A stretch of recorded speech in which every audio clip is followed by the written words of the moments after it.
کیا آپ جانتے ہیں کہ $40 کے لیے ایک پورا خاندان قتل کر دیا گیا؟ 1969 میں پیری سمتھ اور ڈک ہکاک نے 400 میل کا سفر کیا کینساس کے ہولکوم شہر میں۔ ان کا ہدف ہرب کلٹر کا محفوظ خزانہ تھا۔ ایک سابق قیدی نے بتایا تھا کہ یہ کسان اپنے گھر میں ہزاروں ڈالر رکھتا ہے، لیکن جب وہ پہنچے تو کوئی خزانہ نہیں ملا۔ کلٹر کے پاس صرف $40 تھے۔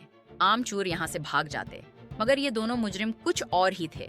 انہوں نے منظم طریقے سے پورے خاندان کو شاٹ گن سے قتل کر دیا۔ ہرب، اس کی بیوی اور 2 بچے سب مارے گئے۔